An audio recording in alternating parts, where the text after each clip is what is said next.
바람에 물든 영혼들을 주께서 비로 씻으시네.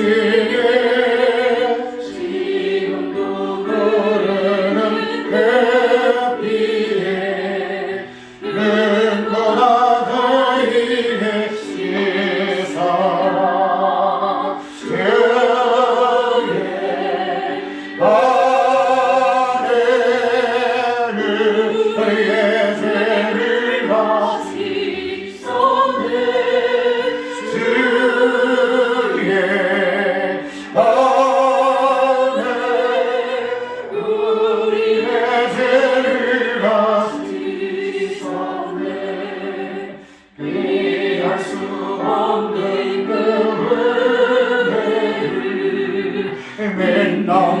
남자에게 가자주네.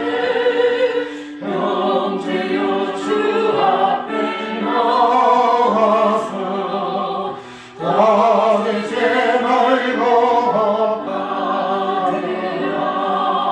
주의 안에 그의 죄를 다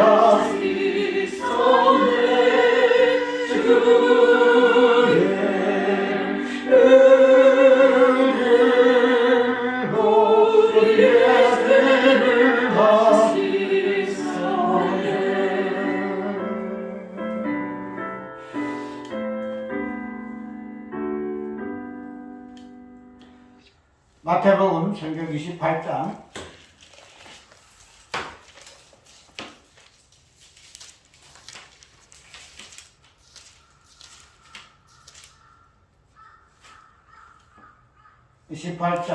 18절부터 20절까지 예수께서 나와 일러 가라사대 하늘과 땅의 모든 권세를 내게 주셨으니 그러므로 너희는 가서 모든 족속으로 제자를 삼아 아버지와 아들과 성령의 이름으로 세례를 주고 내가 너희에게 분부한 모든 것을 가르쳐 지키게 하라. 볼지어다 내가 세상 끝날까지 너희와 항상 함께 있으리라 하시니라. 아멘. 오늘 세례에 대해서 한번 살펴볼까 그래요. 세례라는 이 부분은 우리가 특별히 또 로마서 6장에 보게 되면은 우리는 예수 그리스도의 그 죽으심과 합하여 세례를 받아서 이 부분을 또 언급하고 있으니 여태까지 우리가 그 세례라는 이 부분을 아까 로마서 6장에 읽었던 그러한 관점에서 보통 많이 생각했죠. 그 의미가 뭔가 하면은 예수 그리스도 함께 죽고 예수 그리스도 함께 그 살고 그 죄에서 죽고 의에 대하여 살고 하는 이 부분에 근원적인 그러한 관점에서 세례를 많이 이야기를 좀 했고, 그 다음에 성령교에 들어가서는 성령의 세례에 대해서 이야기를 했는데, 오늘은 특별히 제목과 같이 그 하나님의 이름으로 말미암는 세례, 말미암는 이름이 빠졌는데 하나님의 이름으로 말미암은 세례, 하나님의 이름의 그 세례 이 부분이 오늘 제목으로서 설교 내용 될 거예요. 이때가 우리가 지금 하나님 이름에 대해서 자주 거론하죠. 하나님 이름이 무엇인가 그런 부분을 많이 지금 찾아보고 있는데 그런 부분을 오늘 세례와 연결해서 하나님의 그 이름이 세례와 어떻게 연관이 되어 있고 그러므로 말미암아 우리가 성령의 세례와 그 다음에 근원적인 세례에 어떻게 연관이 되어지는가 하는 부분 한번 살펴볼 거예요. 오늘 18절에 보니까 예수께서 나와 일러 가라사대 하늘과 땅의 모든 권세를 내게 주셨으니 이렇게 이야기를 하고 있죠. 그래서 우리가 세례를 한번 생각해 볼 것 같으면은 오늘 본문 속에서는 세례를 권세와 연관시키고 이야기하고 있죠. 그래서 그냥 건세가 아니고 하늘과 그 땅의 그 건세 이야기를 좀 하고 있는데, 그래서 이런 부분을 이제 왜 하늘과 땅의 건세라 설명을 하고 있는가 하는 이 부분들이 약간 삽입해서 살펴볼 부분이지만, 오늘은 하나님의 이름과의 그 세례의 연관성을 살펴보고, 그 다음에 그 세례의 어떤 개념이 되어지는 그 연합의 그 부분을 한번 살펴보고, 세례는 연합이거든요. 합하여 하는 부분이 있기 때문에 그 세례와 하나님의 이름이 어떻게 합하여지는가 하는 부분을 살펴볼게요. 그래서 이 부분을 살펴보게 되기 때문에 이때까지 본론사적으로 봤던 죄와 의에 대한 그러한 의미보다 또 특별히 성령의 세례로 주어지는 또 특별한 그 의미적인 부분보다도 그 하나님의 그 이름과의 그 세례의 그 연관성, 그로 인해서 어떻게 우리가 하나님의 이름과 연합이 되어지는가 하는 부분을 한번 살펴보려고 하는데, 이 부분이 굉장히 뭐랄까요?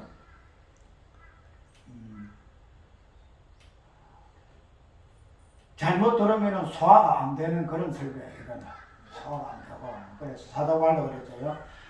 베드로가 사도 바울의 그 설교는 우리가 이해하기가 어려운 난해한 그러한 부분도 없지 않아 있다라고 사도 바울의 설교를 그런 식으로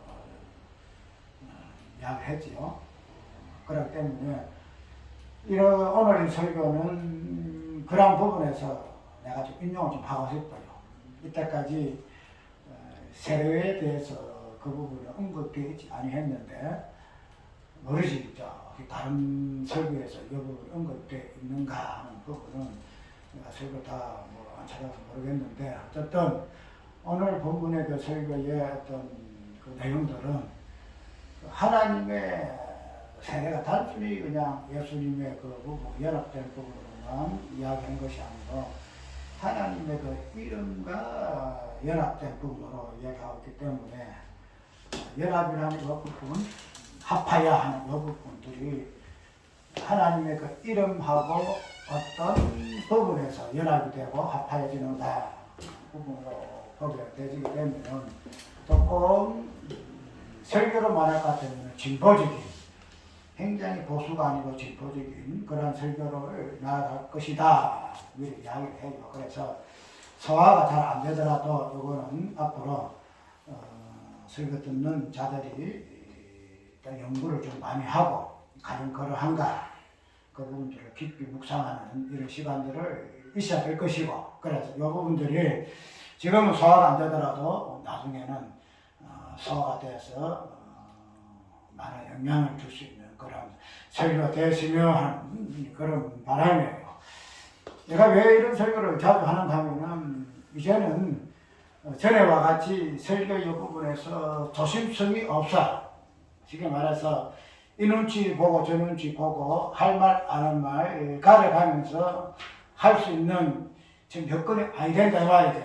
왜냐하면은 내가 지금 죽을 날이 다 돼가기 때문에 할 말은 하고 죽어야 되겠다 이런 내 생각이야.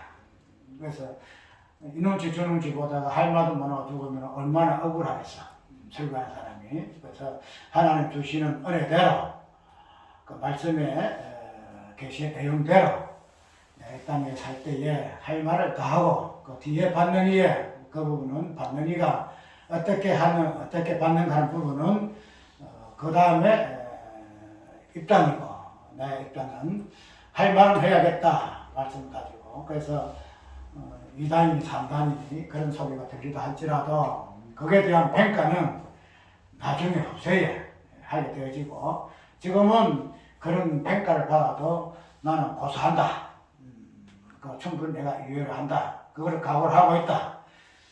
그래서 어제 옛날부터 친구에게, 친구야 내가 2단 3단 소리 듣더라도 그걸 가지고 오해하지 말거라 이런 이야기를 했을까요? 그게 10년 넘었지 그 말한 지가. 그래서 오늘 본문의 속에서도 그런 약간 뭐랄까요? 우리 전통적인 신학에서 조금 진보적인 그 부분이 없지 않아 있으므로 조심스러우나 오늘 본문 속에서도 특별히 세례는 무엇과 연관되는 것으로 거론하고 있는가 오늘 본문에서 볼까요?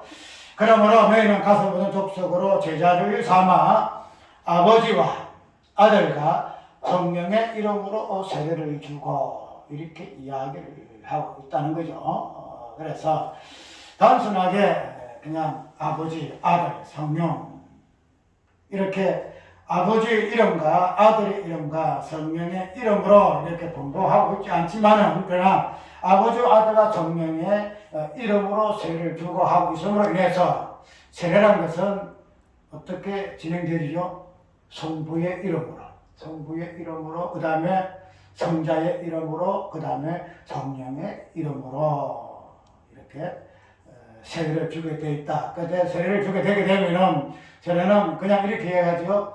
성부와 성자와 성령의 이름으로 이렇게 그냥 합해서 마지막 이름으로 이야기를 하고 있는데, 근데 세례라는 것은 성부 하나님의 이름, 그 다음에 성자의 이름, 그 다음에 성령의 이름으로 거론하면서 세례를 주는 거예요. 그렇기 때문에 이 세례가 어떤 연합일 것 같으면은 세례를 통해서 누구의 이름으로 첫 번째 받지요?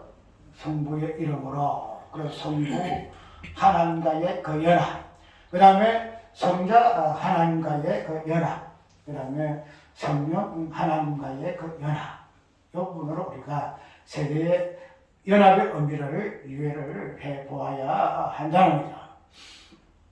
내가 왜 이 부분들이 진보적인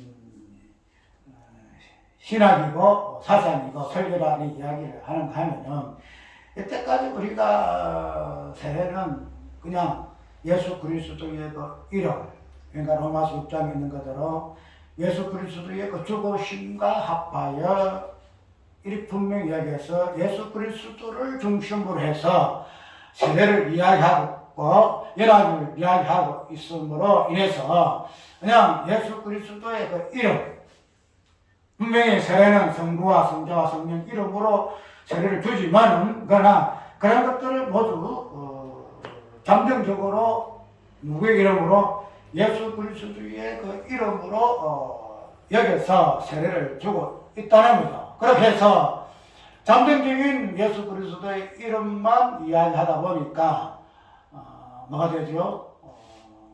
예수 그리스도의 그 십자가의 그 죽으심의 그 죄에 대한 죽음과 의에 대한 부활을 이야기를 하게 되어지고, 그래서 이런 것들이 우리 구원론의 세례의 의미가 되어졌더라.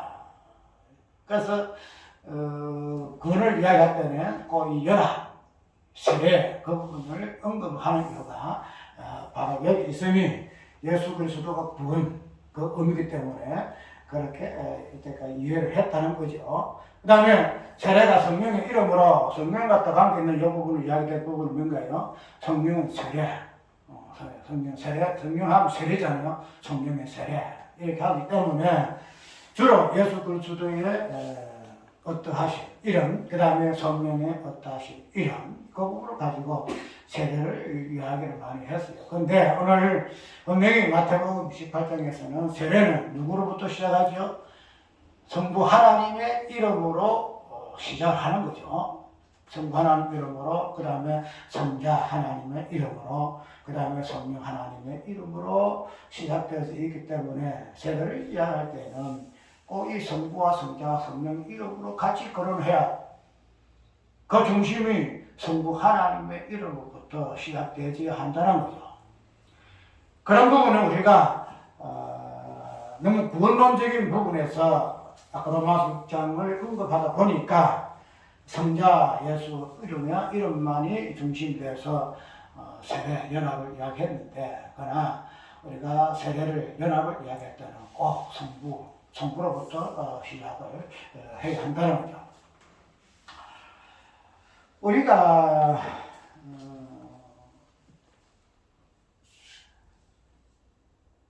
아까 본문 속에서 읽을 때에 예수께서 세례를 명하시고 세례를 주라고 말씀하신 그 의미가 하늘과 그 땅의 건설을 모두 내게 주셨으니 이렇게 이야기함으로써 세례의 그 의미와 어디에 있음을 이야기하고 하늘과 땅의 그 모든 건설로 기인해서 예수님께서 당신의 이름으로 세례를 주라 이렇게 말씀하고 있는데 그렇기 때문에 우리는 모든 성경의 핵심적인 부분은 건세적인 부분과 우리가 상관이 있다. 그래서 저번 주에 수요일날 설교도 그렇죠.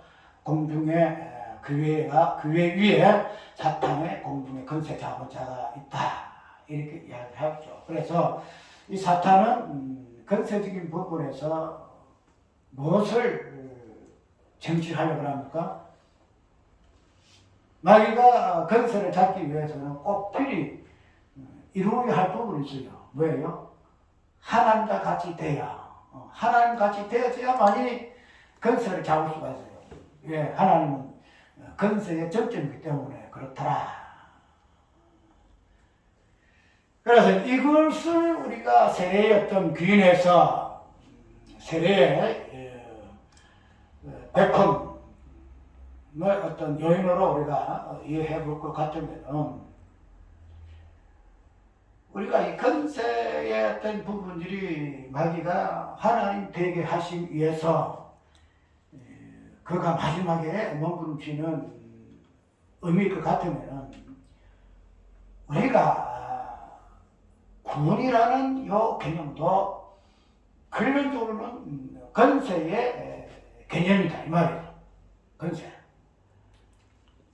그래서 예수님께서 베드로가 고백할 때에 내 교회를 세우리니 지옥의 건세가 이기지 못할 것이다 하는 이유가 있거든요. 그래서 건세의 개념이 구원의 어떤 본질적인 개념으로 이해를 해볼 것 같으면은 그래서 이런 부분에서 마귀도 건세를 취하기 위해서는 자신도 나도 하나님 되어져야 하나님 같은 건세를 내가 갈 수 있기 때문에 하나님 되고자 하는 것이 마귀의 최종 목적이다 이 말이죠.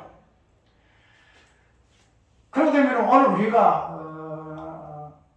건세가 우리의 구원으로 구의 본질로 이해를 해볼 것 같으면 우리가 건세를 받아야 돼요. 건세를 우리가 얻어야 되거든요. 건세를 얻는 것이 오늘 우리의 구원이다 이 말이죠. 그렇게 되면은 건세는 아까 이야기한 대로 어떤 수단과 방법이 아니에요. 이렇게 수단을 하고 어떤 방법을 하고 이렇게 무슨 행하고 저렇게 한번 해가지고 건세의 개념이 있는 것이 아니고 건세의 개념은 아까 어디에서 본다고 그랬죠? 하나님이라는 그 실존에서 하나님이라는 자존자의 어떤 존재에서 이 건세가 나온다는 거죠. 그렇기 때문에 이 사탄도 자기 자신을 어떻게 자기가 하나님 건세를 뭐 어떤 거 좀 뭐 빼앗고 뭐 이런 거 아니에요. 하나님 건세를 이렇게 저렇게 휘둘렸으니 나도 뭐 하나님과 같이 건세 이렇게 저렇게 이 모양 저 모양으로 내가 어떻게 하겠다 한 이런 것이 아니에요. 건세는 어떤 방법의 내용의 문제가 아니고 하나님이라는 그 실존, 하나님이라는 그 이성, 하나님이라는 그 자존, 그런 일격적인 존재에서 건세의 개념이 발출되기 때문에 그래서 마귀도 어떤 방법적인 건세의 내용보다도 인격적인 부분에서 하나님, 자존자 하나님, 여호와 이 부분을 자기 자신이 취하고자 하신 이유가 바로 여기 있다는 거죠. 그래서 모든 건세에 우리가 얻고 취하는 것은 뭐한다? 하나님 되십니다. 하나님 되심. 하나님 되심으로 말미암아 뭐가 된다? 건세를 얻을 수가 있다. 그거는 마귀도 똑같고 마귀도 똑같을 것 같으면은 어때요? 우리도 똑같다는 거죠. 우리도 하나님 되심. 그래서 이 부분을 살펴보기 위해서는 내가 왜 이 부분을 진보라 이야기하는가 하면 우리가 구원론적인 관점에서 내가 하나님 앞에 구원받았다 하는 이 부분만 이야기할지, 우리가 어떤 뭐랄까 구원이라는 것은 어떤 내용적인 면에서 이 부분이 강하잖아요. 내용적인 내가 죄와 사망에서 구원받았다 하는 이 부분. 그러나 우리가 구원이라든지 모든 성경에서 말하는 그 은혜의 그 내용들, 은혜의 그 다양한 이런 부분들은 결국은 어떤 의미와 개념의 개념이지만은 그런 이 모든 것들은 무엇으로 해석을 받아요? 어떤 실존이라는 실존의 개념 속에서 해석을 받아요. 영생도 마찬가지로 우리 영생이라는 것은 영원한 사는 생명이잖아. 영원한 생명. 그렇지만 영원한 생명에 대한 이 개념이 영생이 누구로부터 정리가 해석이 되죠? 예수 그리스도. 하나님의 생명이신 예수 그리스도. 그래서 하나님 우리에게 주신 은혜의 모든 다양한 은혜의 개념들은 예수 그리스도라는 유일한 실존을 통해서만이 그것이 해석되어지고 이해되어지기 때문에 우리가 근세의 이 개념도 근세를 내가 없음으로 구원을 받았다 할 것 같으면은 그 근세의 그 개념이 어떤 내용이 아니고 방법이 아니고 실존의 개념으로 아까 이해해야 한다 할 것 같으면은 근세의 본질적인 의미의 실존은 무엇이다? 여호와 하나님이시다. 여호와 하나님이시다. 그래서 그런 부분에서 우리가 근세를 받았으니 해서 우리가 하나님 되어야 된다 한다, 되었다, 되어져야 한다, 되었다 이렇게 이야기하는 사람이 없다는 거죠. 그래서 내가 진보적이다, 잘못하면 위단 3단 오해받을 수 있다 이렇게 이야기를 할 이유가 여기. 그런데 왜 이 이야기를 하는가 하면은 우리의 모든 때까지의 신앙생활의 그 의미를 어떤 행위적인 방법, 어떤 무슨 내용을 이렇게 저렇게 하고 그 수단과 방법과 그 가정적인 그 부분을 가지고 우리는 신앙생활이라 이렇게 이야기를 하고 믿음이라 이렇게 이야기를 했다는 거예요. 아까 이야기한 대로 이런 모든 것들은 하나의 실체를 통해서만이 해석을 받아요. 그것을 그 이미지, 그 의미가 하나하나 드러난다는 거죠. 그런데 이런 모든 것들이 하나의 실체를 통해서, 실존을 통해서 해석되지 못할 것 같으면은, 뭐랄까, 실존 그 자체가 수백 개 돼요, 수백 개가.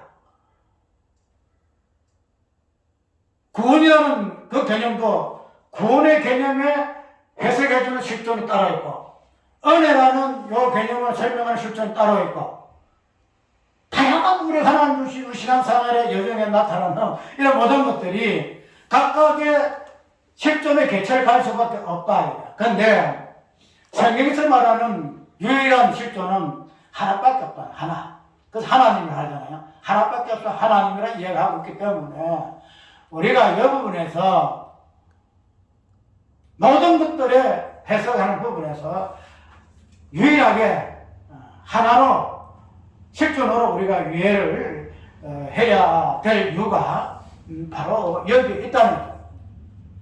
우리 이때까지 저는 내가 이야기했듯이 실존신학이라는 이 부분, 실존신학, 내가 이제 자주 이 이야기를 하는데 실존신학을 전에는 이야기할 때는 우리 이거는 목사의 어떤 없음. 우리 인간은 아무것도 아니야. 없어. 그런 이야기 했어. 하나님의 있음만 가지고 설명 쭉 했잖아요. 그런데, 그래서 우리 인간의 없음을 아무 의미가 없다.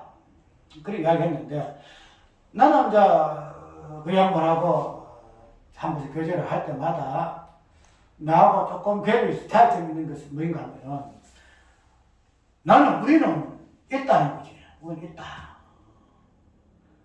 그냥 없음에서 있음을 보여주는 것이 아니고, 그는 없음에서 있음을 보여주기 때문에 우리는 없다. 이렇게 설명했는데, 그런데 있음이란 것은 없음을 통해서 있음을 보여줘야 되고, 또 없음이란 것은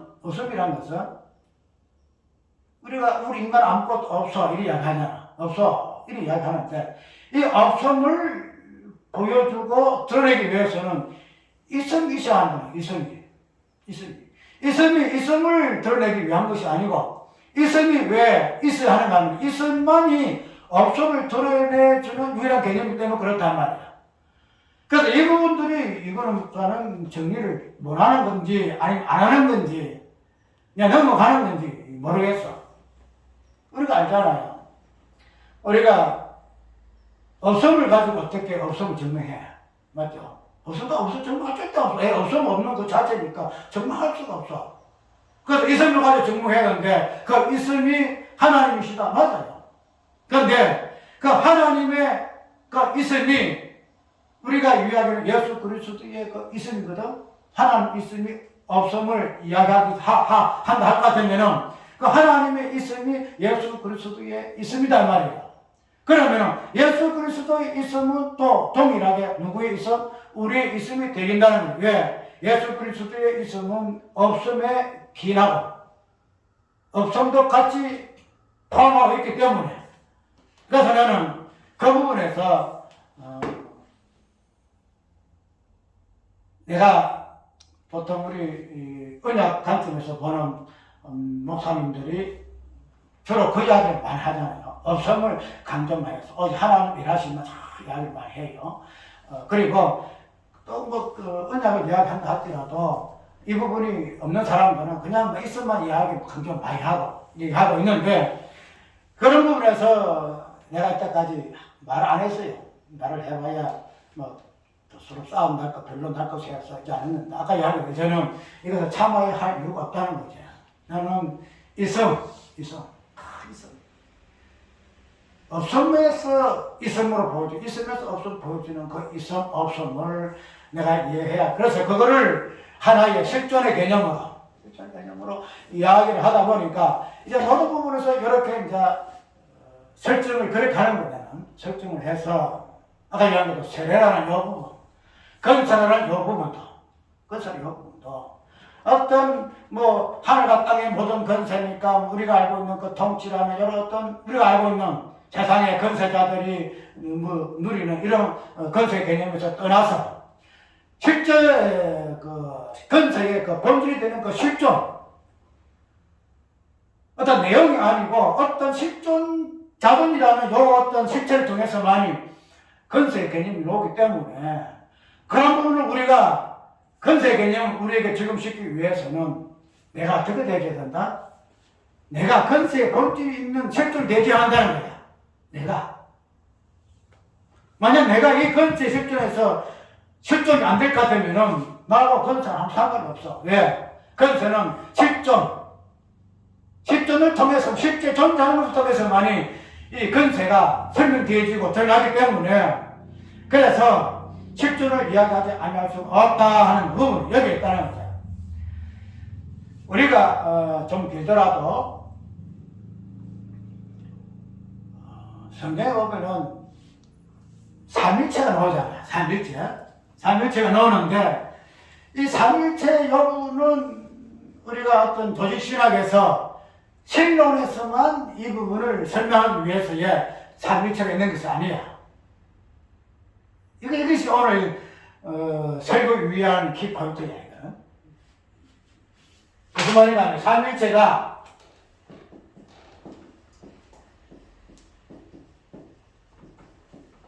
이거 우리가 신론에서 하나님 어떠한 그분에서만 삼일체를 이해를 하고 있잖아요.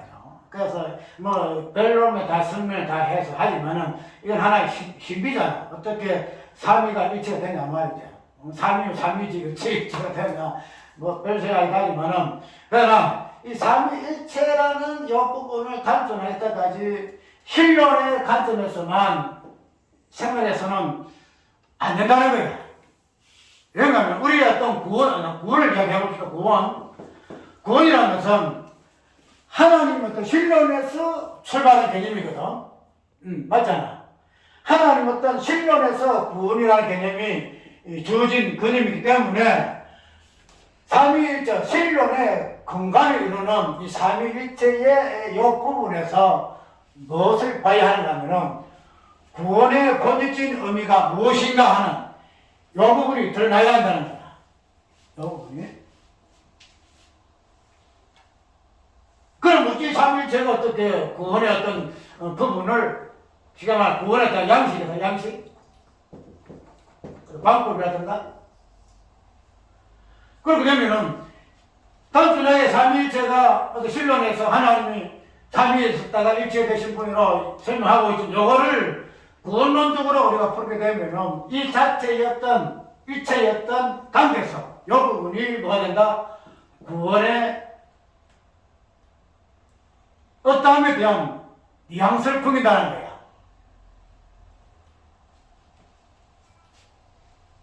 그러면은 이 삼위일체라는 이 부분이 이가 있고 체가 있잖아요. 그죠? 이 삼이죠. 이거는 하나의 일이죠. 그 되면은 하나님의 어떤 그 신론의 본질 부분은 이와 체로 되어 있단 말이에요. 이와 체로. 우리가 이때까지 창세전에 하나님의 그 고라심을 이야기할 때는 단순하게 에베소에 있는 그것만 인용해서 창세를 예수 그리스도 안에서 이렇게 해서 선택을 하고 뭐 하고 이렇게 이야기하고 있는데, 우리가 창세 전에 하나님의 그 어떠함, 그건 우리의 어떤 부분이 없잖아요. 우리 다 배제된 것이 하나님만, 성부 하나님, 성자 하나님, 성령 하나님만 계시는 그러한 세계다 말이죠. 그런 부분에서 우리가 구원을 한번 볼 것 같으면은 그 부분에서 약간 언급하고 있는 부분이 창세전에 예수 그리스도 안에서라는 요 개념이에요. 요것만 가지고 우리가 창세전에 우리가 어떻게 구원의 부분이 연결되어 있는가 하는 부분을 우리에게 조금 보여주는 개념인데, 근데 우리가 그런 개념에 더 깊이 들어가게 되면은 이 삼이라는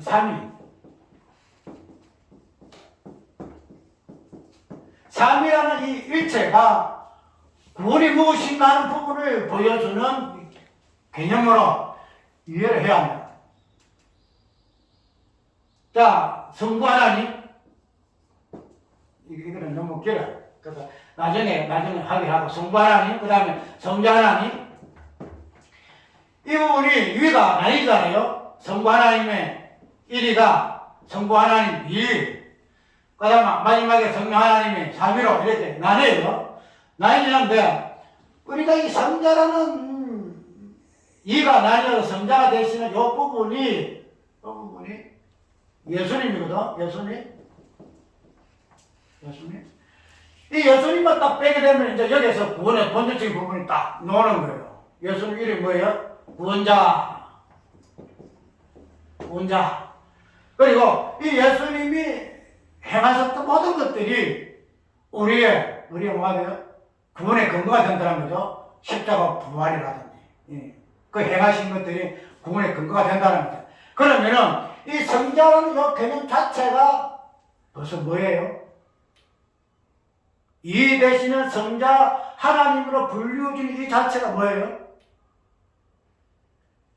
이 속에 우리의 구원의 근거가 못 들어있잖아. 이 안에. 아까 향해도 예수님인데 이 예수님이 성자라는 이가 되는 성자라는 그 이름만에 우리 모든 근거가 들어있다는 거예요. 그래서 1이신 하나님, 2이신 하나님으로 이렇게 나눠질 때에 여기에서 뭐가 보란다?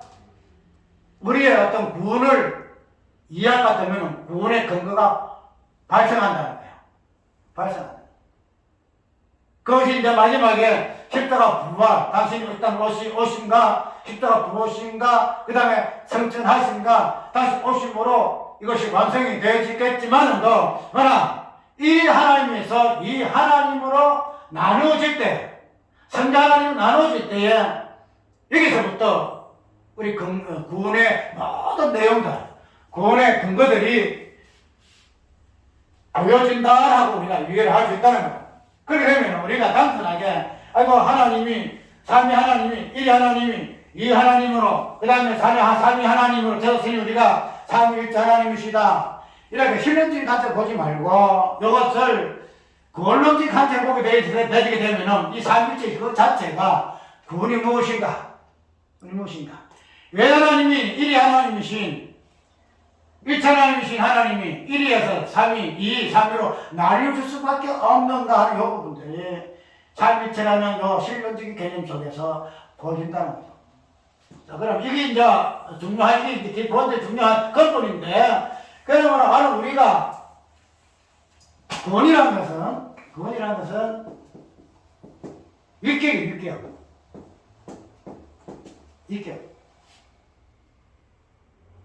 구원이라는 것은 우리가 그냥 하나님 우리에게 줬다, 우리 받았다, 이렇게 이야기하는데, 이 받고, 그러면 수혜는 베푸는 사람은 수혜라고 하죠. 그 다음에 수혜, 이걸 받는 자. 그러면은 구원을 수여하는 그러한 존재에서 구원을 받는 그러한 존재를 우리가 이때까지 구원을 수의 개념에서만 이해를 했거든요. 수의 개념에서만. 맞죠? 수요는 하나님 하시는 것이니까. 그럼 우리는 하나님 수요하면 우리가 수요해서 받는 그런 존재로서 구원을 이해를 했다. 그런데 우리가 이 인격 구원을 생각해 보게 되지면은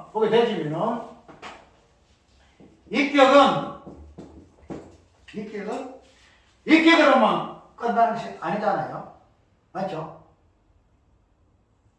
쉽게 말하면 3위가 1위, 2위, 3위가 이걸로만 끝난 거 아니잖아. 이게 또 어떻게 돼요?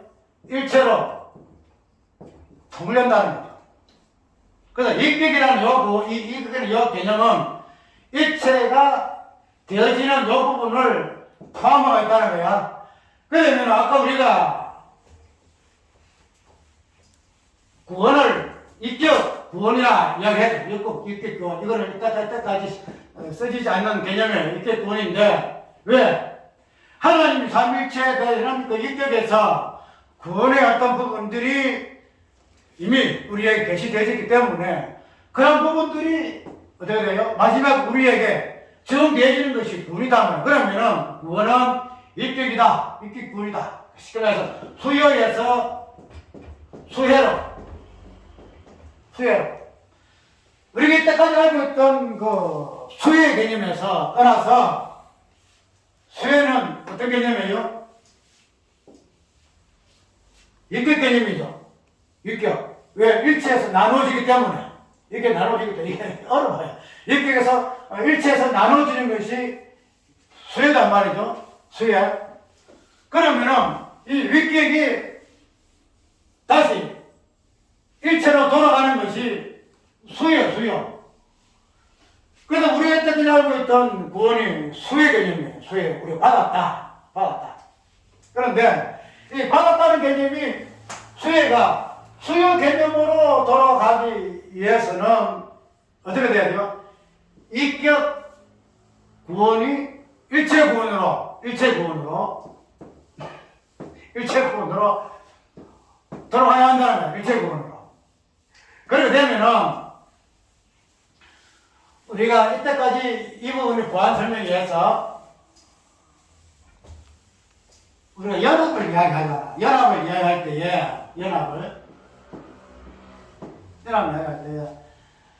우리가 이 연합을 이야기함으로 조심스럽게 했던 부분이 뭔가 하면은 내가 예수 그리스도와 연합 때문에 말미암아 예수 그리스도가 나와 하나가 됐다. 연합됐다. 이게 굉장히 예민한 부분이에요. 저희 신학에 들어가게 되면은 이 부분들이 굉장히 예민해가지고 조심 많이 해가지고 쉽벌리 이야기 잘 안 해요. 그런데 연합이라는 이 부분들을 이야기를 하는 과정에서 우리가 꼭 삼가할 부분들이 뭔가 하면은 우리가 연합을 하더라도 어떤 인성적인 부분에서 연합이지, 신성적인 부분에서 우리는 연합이 아니다, 이런 이야기 많이 하잖아요. 왜냐하면 예수 그리스도의 그 인성, 예수님은 신성 하나님이시기 때문에 이 부분에서 연합이 아니고, 우리가 예수님과 연합을 할 때는 인성으로서만 예수님과 연합이 되어서 그의 죽으신가. 그런데 우리가 이 인성의 연합을 마지막에 죽으심으로 이야기할 것 같으면은, 이것도 인성은 신성이 안에 들어간 인성이기 때문에 우리가 인성을 굳이 신성으로 나눌 필요는 없어요. 그런데 우리 논리적으로 이 부분들이 그냥 정확하게 구분하기 위해서 인성과 신성으로 분리를 하는데, 근데 예수님의 그 사역 안에는 인성과 신성이 다 포함되어 있거든요. 인성도 그냥 뭐랄까, 우리와 같은 인성 어떤 한계점, 그 부분을 하기 위해서 우리와 같은 인성이라 이야기하지만, 그러나 그 인성도 뭐예요? 신성이 싸고 있는 거예요. 신성이 싸고 있기 때문에 정확하게 우리가 연합을 이야기할 때에 예수님의 그 인성만 우리가 연합되고, 예수님의 그 신성은 뭐한다? 연합적인 부분에서 불과하다. 그러면 예수님의 그 인성을 설명하고 있는, 표현하고 있는 죽으심은 우리는 연합이 돼서 예수 죽음, 내 죽음, 그 이야기하는. 그러나 우리가 예수님의 그 신성을 말하는 그 부활을 이야기할 때는, 죽음 이야기할 때 예수 죽음, 내 죽음 해주면 예수 죽음, 예수 부활, 이런 이야기예요. 부활 이야기할 때는 예수 부활, 내 부활 이야기한다. 내 부활. 예수 죽음, 내 죽음, 인성은 각 동일한 인성이기 때문에 내가 죽어야 된다, 연합되기 때문에 이야기한다 하지만, 그러나 이런 연합이 신성적인 부분에서 우리는 불가하다 할 것 같으면, 예수님의 그 부활은 신성이기 때문에 예수 부활 이리 안 한다면 예수 부활, 내 부활, 이 얘기는. 그래서 우리가 인성과 신성의 어떤 정확한 선이, 어떤 것이 신성이고 어떤 것이 인성이고 정확하게 구분을 못해. 그 부분들이 우리가 예수님의 공생애의 모습 보면 알거든요. 예수님의 다양한 공생애 중에 인성은 이렇고 신성은 저렇고 동반해가지고 하나 개별적으로 내용적으로 이것은 인성이야, 이것은 신성이야 나눌 수 있는 예수님의 공생애가 어디냐 말이야. 예수님의 인성이 신성이고 예수님의 신성이 인성이 된 말이죠. 그것을 분리하게 되게 되면은 예수님의 그 사역 자체가 사역될 수가 없어. 구속 자체가 될 수가 없다는 거야. 그래서 이제 자꾸 더 길어지는데, 이런 입계적인 구원을 이야기하게 되게 되면은 우리가 단순하게 수혜에서 입격으로만 이야기하면 수혜는 맞아요. 입격을 쓰지 않냐고 수혜, 구원에 대한 받는 입장에서 수혜를 이야기했는데, 입격을 이야기하게 되면은 입격은 무엇으로 간다? 1차로 가기 때문에 수혜가 마지막에 수요의 개념으로 연결된다는 거야. 연결. 지금에서 내가 받기만 받았어. 그게 입격 수혜 개념이거든. 내가 받았으니까. 근데 아까 입격이라는 것은 하나의 개념으로 통일되는 것을 꼭 전제하고 있어요. 입격은. 아까 입격으로만 삼위 하나님만 나눠주고 일체가 안 되면 그 하나님 아니시잖아. 근데 이 삼위라는 하나님은 하나의 하나님, 일체 하나님으로 통일되기 때문에, 우리 구원론들을 보게 되면 수혜는 입격은 수요로 하나가 되지 않다. 자, 그러면 우리가 아까 이야기대로 예수님의 어떤 부분에서 구원사적인 그 내용을 하나 가지고 또 요 설명을 오늘 끝이 나버려요. 하나님이 예수님에게 당신의 일체의 그 부분을, 어떤 삶이 이것을 승관하는 일이거든요. 이로 예수님에게 당신 인격을 일체를 나눠줬죠. 나눠줬으면은 우리가 이 삼위의 어떤 그 나눠주심에 대한 그 부분들이 오늘 우리가 예수님이 우리와의 그 관계선에서 우리 관계선에서 인격적인 요 부분들을 적용해야 된다. 아버지가 아들에게 당신을 나누어 준 것 같이 그 다음에 예수님이 우리에게 뭐 한다? 당신의 일체를 인격으로 나눠준다. 이 삼위일체가 실론에만 그대는 아니에요. 삼위일체 하나님의 그 관계성 자체가 성경이 말하는 진리, 절대 진리예요. 우리 지금 구원이라는 그 진리의 어떤 핵심적인 부분이에요. 그러면 이 부분들이 예수님이 구원자의 땅에 오셨어요. 그러면 이 부분들이 오늘 우리에게 어떻게 그대로 적용되는가 하면은 당신은 일체로서 당신의 인격을 우리에게 나눠준다. 나눠준다. 우리가 이 부분 성경에 잘 이야기하고 있잖아요. 뭘 이야기하고 있어요? 예수님은 하나님께서는 아들이라 그러고 우리는 어떻게 해죠? 오늘 양자라. 양자. 일체적인 부분에서 아들 일체적인 부분에서 예수님이시고 우리가 아들의 인격적인 부분에서는 양자로서 우리들아 이 말이죠. 동일은 아들이에요. 그런데 일체냐 인격이냐? 일체냐 인격이냐? 그래서 이 부분이 오늘 우리에게 예수님이